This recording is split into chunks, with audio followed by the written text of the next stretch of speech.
Mia, Hello. Hi happy there. birthday! Oh my God, thank you. I'm 25. I never thought I'd live to see this day. But here we are. Here we are. Yeah. Welcome to Frich. Thank you so much. I love that I'm here. Thanks, Frich, for having me. No, honestly, thank you so much for spending your birthday here. I really, really appreciate it. What else do you have planned for your birthday weekend? Well, I don't know, but I'm very type B when it comes to those things. For me, the most important thing is the company instead of where we're going. So I do have my best friend Blair Walnuts coming, and then I have my other best friend Michaela, and then just a couple other friends and stuff like that. So it's nice to have the whole squad in New York for this week. So cute. we're definitely gonna have like our own Sex in the City moment. Okay, well, Mia, I feel like you're one of the most fascinating people I've had on yet. Aw. No, actually, because I think like, okay, first of all, you've been Sorry. No, let me give you a compliment.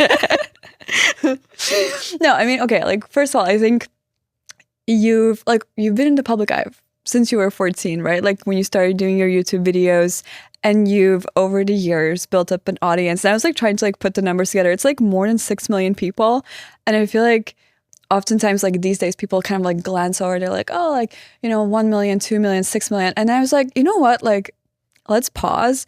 That's literally 3 times the population of my home country. Like it's every single person that has my nationality times 3. And that is how many people see your content. Yeah, I mean, it's definitely, maybe it does give me a little bit of anxiety when you put it that way, but but yeah, it's a lot of people. It's a lot of people that have hit like a follow button, whether it was on purpose or it was on accident, they're still there. And I definitely appreciate every single one of them because they allow me to have like this like semi-unemployed lifestyle where like I'm like busy and booked and doing something creatively that I love. So it's honestly such a privilege. But I did start pretty young, and I think that was a blessing and a curse at the same time because I feel like you're 14 years old. It's like probably some of your most formative years, and like it's definitely going to form you as an adult in the future. And I already was kind of pushed into the public eye. I was under a lot of scrutiny, and maybe the comments weren't the nicest when I started because no one is really that nice to you when you like have a dream and you're like pursuing it until it eventually works, and then all of a sudden everyone believed in you. Right, everyone suddenly is so supportive once you have like your first million followers. They were like, "Wow, like I knew that you can do it." And you're like, "Where were you? Really? Are you sure? Is that why you were like throwing rocks on me along the way? Was it because you knew that I was going to make it and I was going to need the obstacle course in order to really just build character, strengthen that gut?" Yeah. But yeah, I'm just grateful of where I'm at in general. So I wouldn't change a thing, I guess. Well, okay. So also today's her 25th birthday, but what would you tell your younger self? Like if she was able to like see you today and see where you're at, like what would you tell her? Yeah, if I could go back 11 years, I would tell her to buy Bitcoin for sure. Girl, same. But no, I mean, I would tell her that, hey, like, listen, you're probably starting out and no one's watching your videos. And honestly, I really wasn't doing it for the views and stuff at the time. It was just the love of the game. Like, I just loved making videos and I loved just being funny and like having something that I was putting out there and that I felt like it was really mine. I would just tell her like, hey, it might not be like popping now, but one day you'll figure it out and it'll work. And it's like 10 years of hard work for an overnight success at the end of the day, or at least in my case, it was like 5 or 6 years. Yeah. But, yeah, just it's not that you are not in the right place. You're just a little bit too early, but just keep it pushing because all of the experience that you garner from this is going to help you be a better professional, better content creator down the line. You obviously blew up on social media, or like really, really blew up when you started doing your skits about being a sugar baby. And I think a lot of people obviously developed a lot of misconceptions about you. But I think the most important misconception is that you're an overnight success. And I feel like you like said it yourself, like there's no such thing as overnight success, or like at least for you. So I wonder like if you could maybe tell us a little bit more, like what did it actually take you to become who you are today, like the successful version of Mia? I love this story. So I wasn't always smart. Okay. And I would argue that maybe we're not even fully there yet, but I'm the closest I've ever been to something worth being proud of. And when I was 18 years old, I had a rent, an apartment, and a job that I absolutely hated and would pay me pennies. I was like getting sexually harassed in the workplace by a really creepy older boss. And I just like really couldn't pay my rent. I couldn't get groceries. Like it was just like one of those scenarios where I really felt like I was surviving. I made a friend along the way, and he told me that he had a friend that was from Ukraine and she needed a place to stay, but she couldn't actually pay for a place to stay. But what she could do is buy groceries and makeup and shampoo and all of the stuff in order to like pay her half of the rent. And I was like, I don't have an extra bedroom. So how long does she need to stay? Like, it was like only like 3-4 months. And I was like, okay, well, she could sleep in the bed with me because it's not like I got anything else going on in my love life at the time. And that's how I ended up sleeping in a bed with a stranger that barely spoke English, and she was from Ukraine. And with like Google Translate, like she told me that she tells people that she's Russian because this is before the war, and she felt like Americans didn't know what Ukraine was.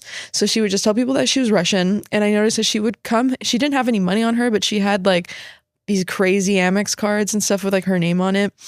And it's something that I hadn't like really seen before at that time. And she would come home with like Balenciaga bags and like a whole bunch of like really nice designer items that were just like engraved with her name on it and stuff like that.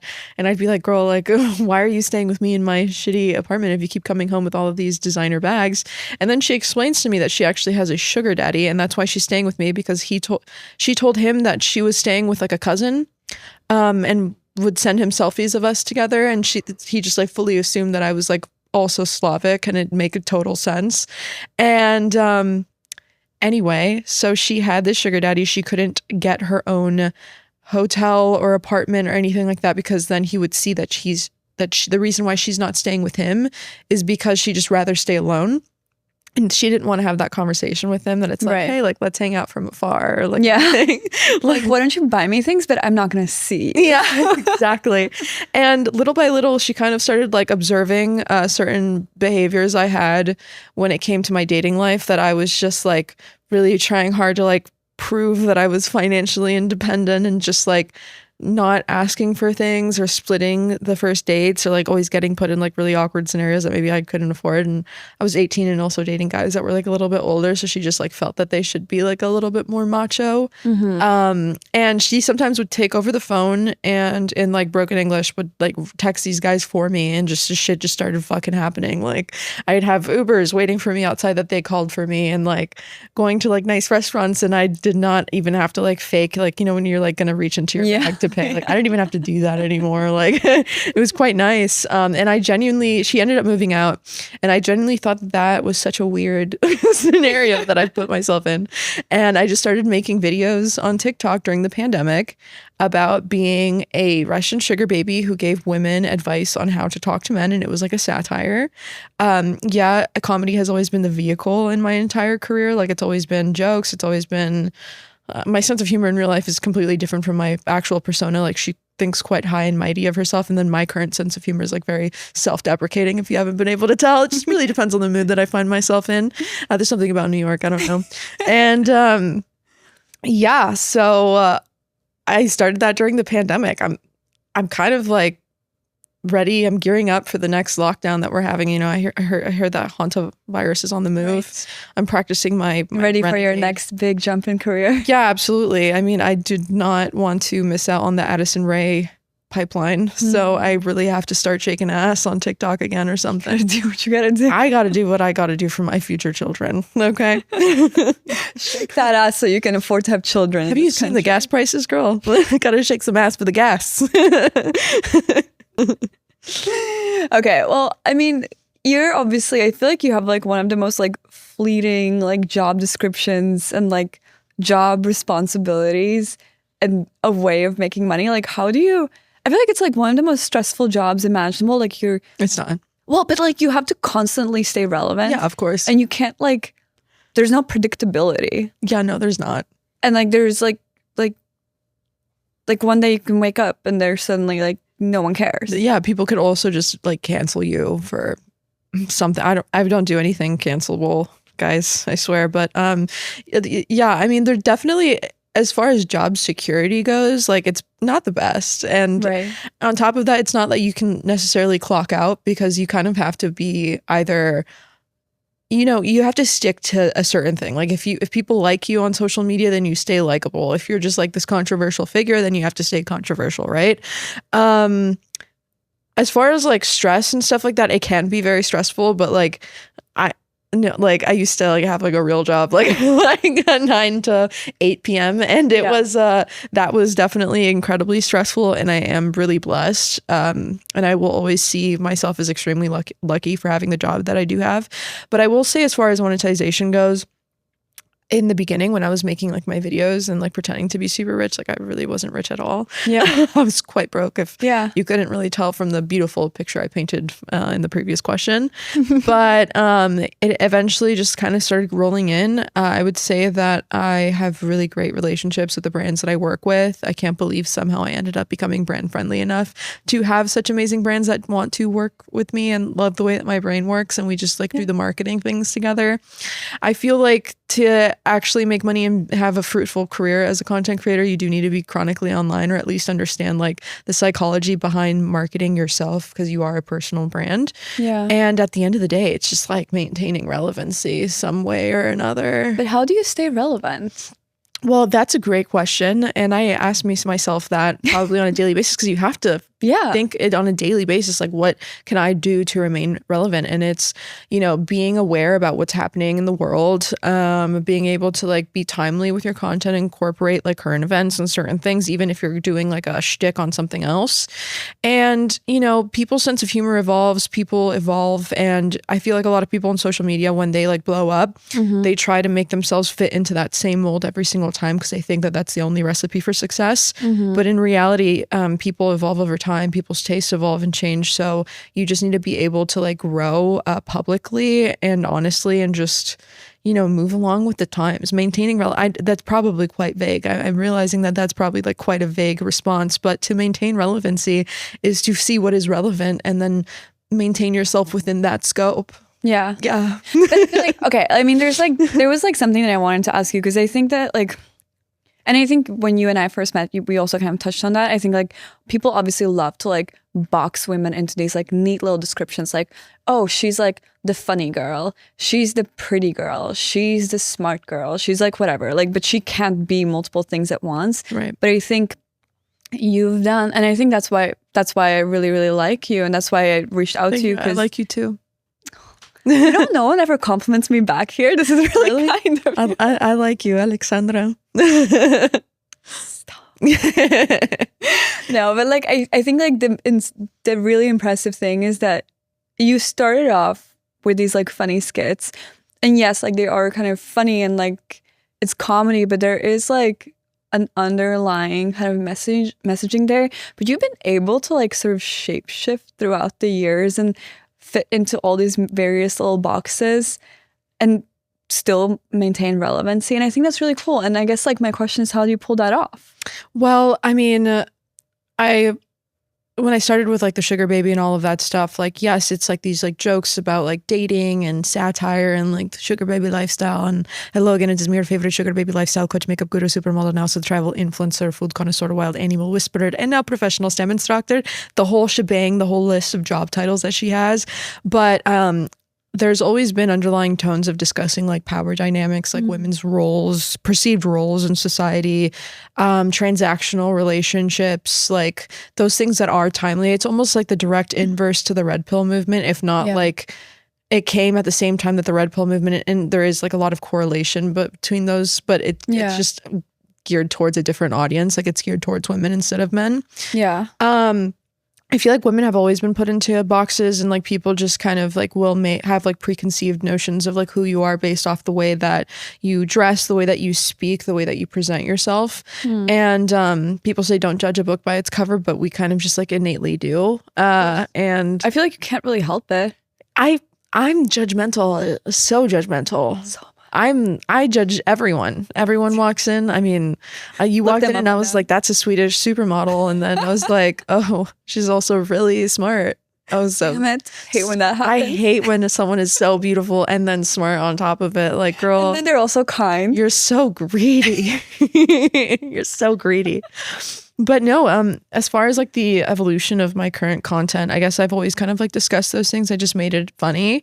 But I don't know if it's just like I'm becoming more jaded and I'm just like being a little bit more fed up, or I'm just finally turning into that like bitter older woman that I've always meant to be.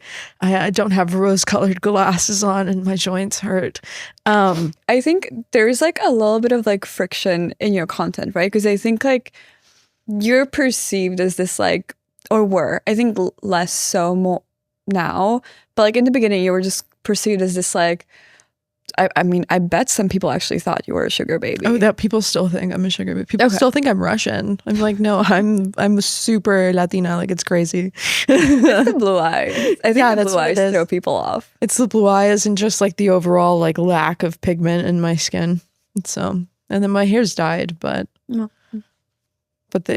cares? You can't tell on camera. There's like nothing natural about me anymore. Like, but we're going to draw the line at the hair color. We're going to get back to that later. I have a question about that. Great. No, but I think like, so there is like the friction, right, of you like making funny videos, but the messaging is actually like, quite deep and quite like I feel like, I wonder if you ever worry that it's going to turn people off. You know what? I'm glad that I started social media so young, and I was such a loser growing up. Like, barely had any friends. I was just preaching to like the 5 people that would accidentally stumble upon my videos on YouTube at the time. At this point, I just feel like I was given a really big platform at a really young age. Like, I was 19 years old and there was millions of people that were like, all of a sudden they were like, wanted to see my videos. They cared. Yeah. They were looking into my life. And like, I felt like I went from being no one to just having absolutely no privacy, or like this need for a constant attention, and it is quite consuming.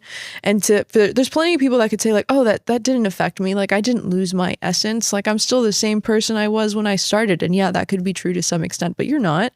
And now that I'm older, I keep saying it like I really am just like about to just like I'm on my deathbed or something. I'm not. But now that I am older, like I just kind of know how important it is to use a platform responsibly. And the longer I've been on this earth, the more I realize that there's like some serious like things that are happening that really need to be talked about. And like instead of just making these comedy videos that really like don't cover specific topics that are like super socially relevant, or it's just a joke and there is like no actual meaning behind it except the ability to entertain, it kind of feels like very vain and unfulfilling. So I guess the whole reason as to like why I'm just like, I don't care what people are going to think about me like actually wanting to touch on important topics and then maybe next week going right back to comedy and keeping it light. Yeah. It's my platform at the end of the day. I just kind of want to use it in a way that helps me sleep better at night. Yeah. I already suffer from imposter syndrome as is, where I'm just like, do I really like deserve to have all of this? Like all of these like blessings? And instead of just getting consumed by the imposter syndrome, I like to directly challenge it and just try to do something meaningful with my platform. I think that that's the best thing that I could do as a human being. That's amazing. But I feel like, I mean, did you go through like a period where you're like kind of like, oh, like, what do I do with all this? Like, I have so many eyes on me and I'm like just making like little funny videos. Like, was there like a moment where you're like, what do I do now? Yeah. So not to get like super dark, but going back to the miscarriage talk, when I miscarried, I feel like that was like the first like really terrible thing to have happened to me. I've had bad things happen to me, you know, like getting sexually harassed in the workplace, like having childhood depression, like all of these things. But like, I feel like this is like the one thing that happened to me in my adulthood where I was just like, it doesn't matter how many followers I have or how much money I have in that moment. I just felt so human and so flawed and so vulnerable. We live in a society that, tends to assign a woman's value to their beauty, their fertility, their age. And when you suffer something like a miscarriage and you get to the point that you start to question your own body, you in turn start to question your own femininity and what your value could be, because you just become susceptible to that perception that we have on women, right? Yeah. So in that moment, I was like miscarrying. It was like a terrible miscarriage where there was like 2 weeks that I was just like laying on the bathroom floor in absolute pain. Had to get a DNC without anesthesia, and that was deeply traumatic, because I'm sure we've all seen the videos of like the clamps that go in to open up the cervix and stuff like that. All of that stuff without anesthesia, everything, the DNC without anesthesia, extremely traumatizing.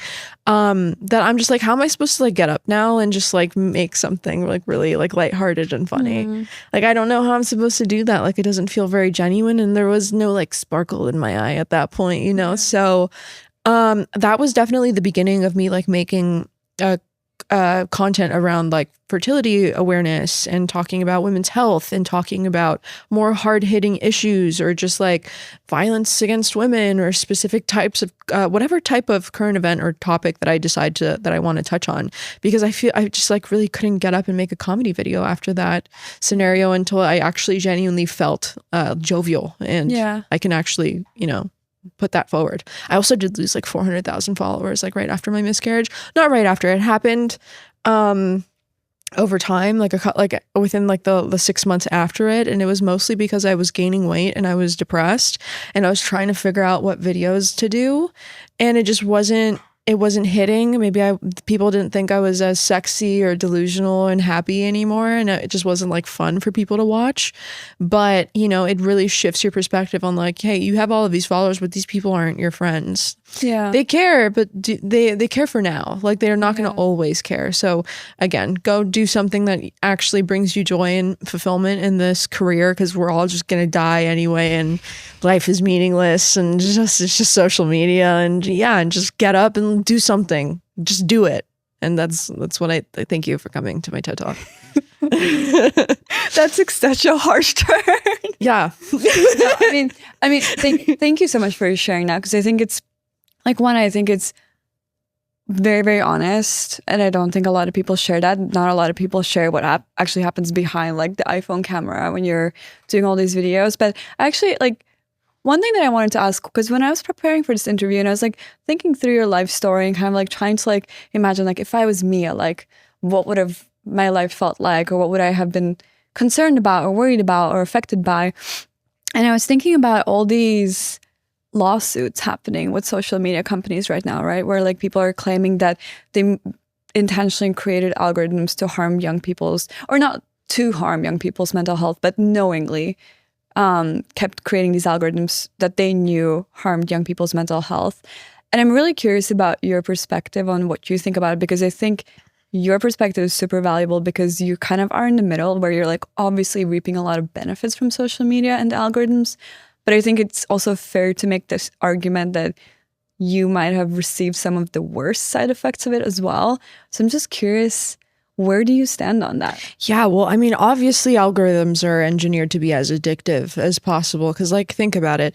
I know that I had such like incredible and rapid growth in the beginning of my career, because I was like kind of like one of the first people to really like push this type of humor, like the sugar baby humor. Yeah. And that's quite controversial, and you get, you know, they either love you or they hate you, but they're commenting, they're sharing, and doing all of these things that boost you up on this algorithm. And it is designed to be addictive. Like if something is free, like a platform is free, you are the product. Yeah. Like you are what, like you're not paying to use Instagram because there's companies paying to market to you on Instagram.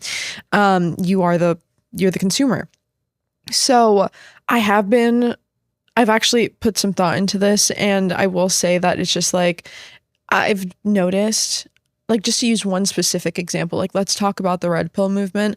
Obviously it's very controversial. It's very damaging to like young developing minds, both male and female. I read an article the other day. I watched a TikTok. Sometimes I'd be watching TikToks and I'll be like, I read an article, but actually I saw a TikTok the other day and it had some facts on it that that there was like an increase in gender-based violence, like that was stemming from the red pill movement. And like a lot of these people were just idolizing these specific look at the Tate brothers. Like they're being investigated for human trafficking and all of this stuff, but they're these alpha males and they're portraying themselves as like the example, like the person to be. And that is incredibly damaging.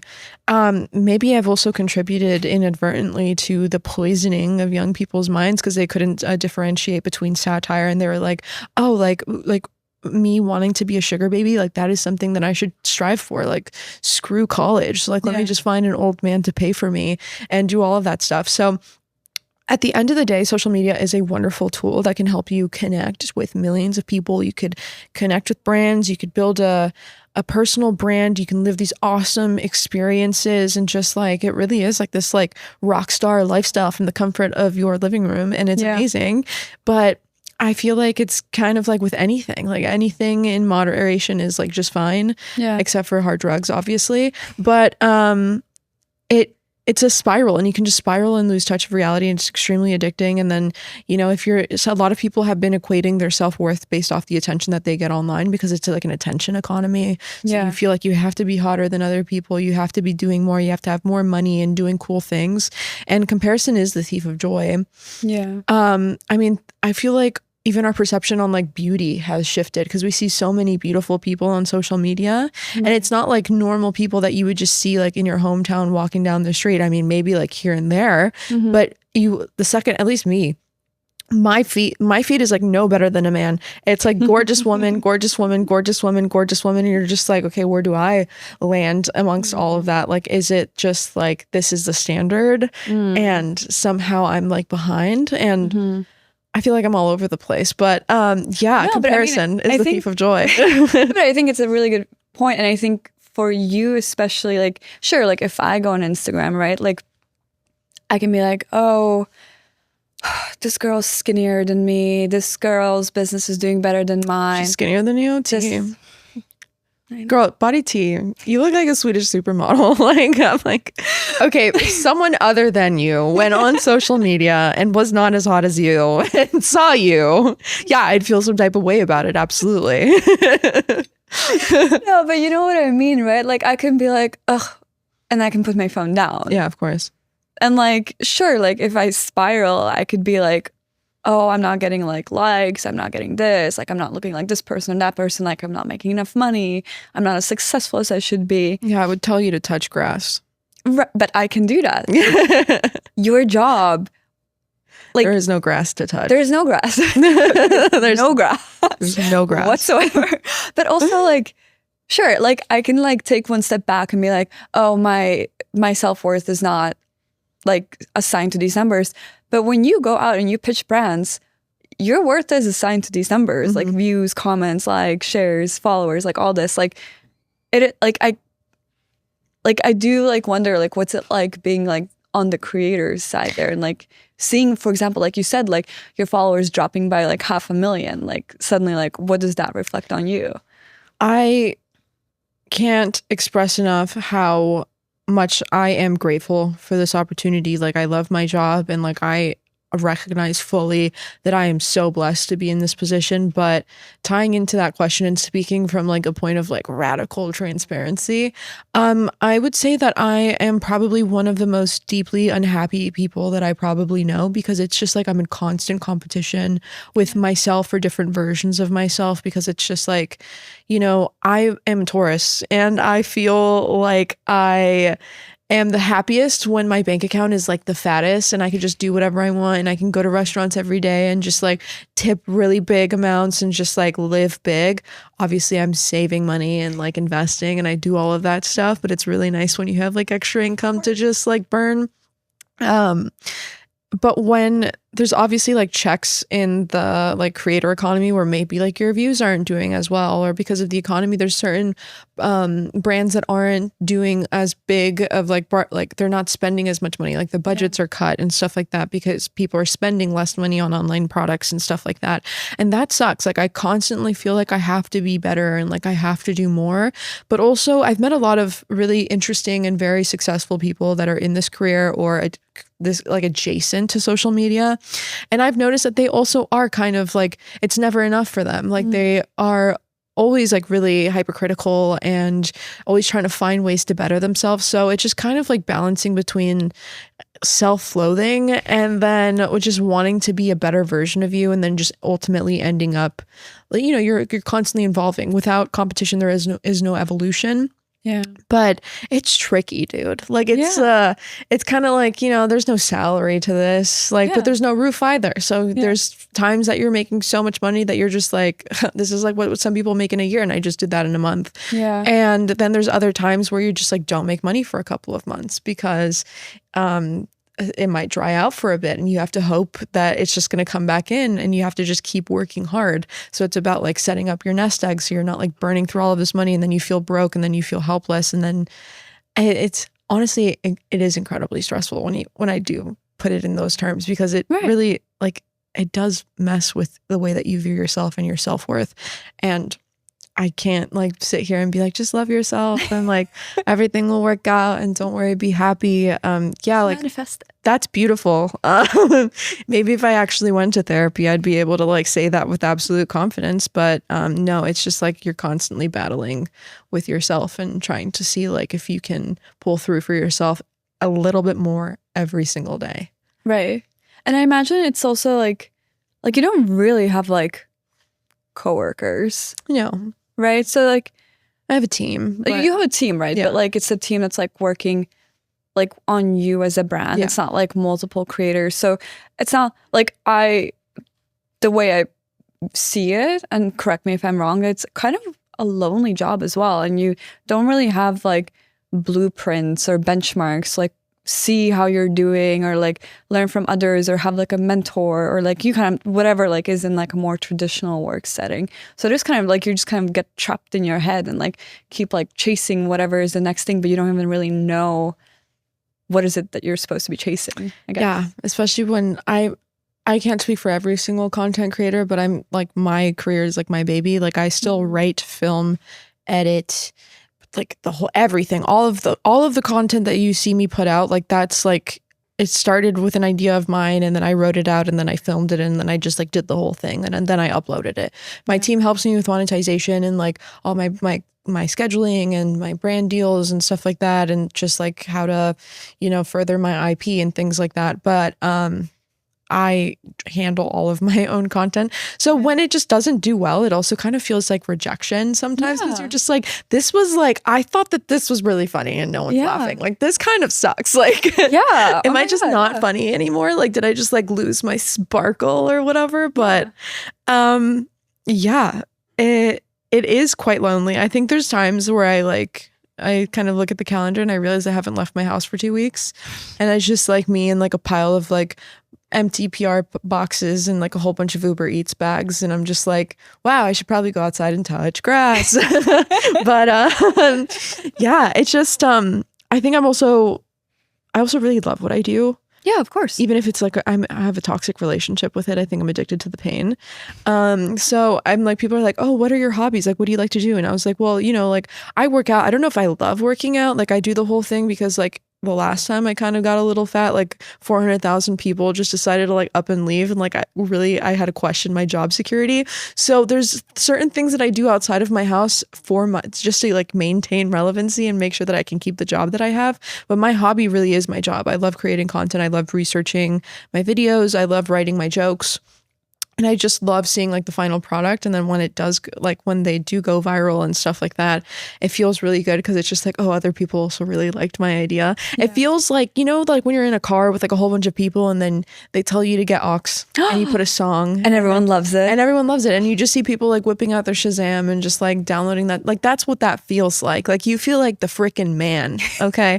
And so when it's good, it's really good. Yeah. When it's bad, it really sucks. I'm kind of at the point now of my life where I'm just like, I've had times where it's bad and I've had times where it's absolutely amazing, but it's been, you know, it's like this. And I'm just like, I just know that if I just keep pushing through and I just keep having an amazing output and just like posting lots of videos and like high quality and like kind of like staying true to like my vision, it always works out in the end. That's like the first piece of like positive advice that I've given. Yeah, so just keep going. It will all work out in the end, I hope. Just hang in there. Just hang in there. Well, I wanted to ask you because I feel like you've been like alluding to it a couple of times, and I think this is like, as like two young women, I just like really, really want to like talk about this because I also think it's so cool that you've been super, super open about it.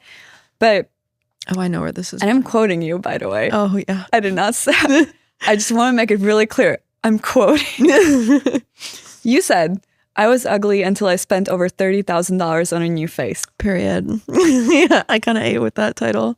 Yeah, that went super viral. Holy crap. I was like on international news for that. And this was like even before looks maxing was like a movement. I got a nose job. I've gotten my teeth done. I've had my lips filled. I've done other stuff to my, like crazy stuff to my face, like threads and fillers and stuff. I've had to undo all of that stuff because it just like went too far. I've done Botox ever since I was like 19 years old. I had a breast augmentation.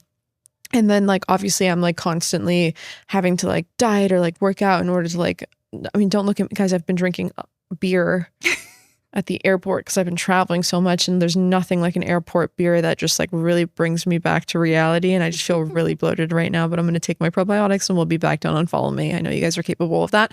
But yes, I did do that, and I was honest about it. And that like video on YouTube, I think got like over 2 million views. And then on Instagram, I think the big video series that I do about it, like there's one video with 40 million, there's one with 35. They just like consistently rack up hundreds of thousands of likes. And it was kind of, I was expecting a lot more judgment from people because I know that that's like very divisive, and like obviously it was going to do well with the algorithm because there's people being like, you should just love yourself. And then there's people that's like, Queen, drop the doctor's at. Like I really want to get some stuff done myself.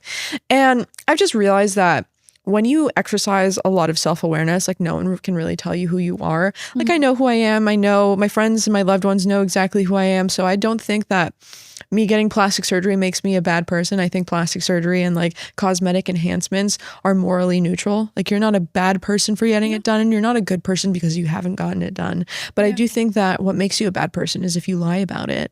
And going back to the algorithms and like constantly seeing these like beautiful people and living such happy and amazing lives. Yeah, I've been negatively affected by like that, where I'm just like, oh, all these people are just so much more beautiful and skinny than me, and like look at them like on St. Bart's, just like I bet they didn't pay for that vacation, and like what a good life that they have. I would die for that. Like but yeah, I just felt like I really wanted to be honest. I wanted to tell people, because there's a lot of people that maybe look up to me for some reason. And I wanted to let them know that like I just didn't pop out the womb like this. And if there's any people out there that think that I'm like gorgeous or something, thank you. First and foremost, thank you. First and foremost, thanks a lot. Second of all, I honestly probably just bought it. The only thing that you really can't buy is this wicked personality. So work on yourself. Okay, well, I wanted to ask a question. And it's more kind of like going back to like social media, comparison, body image.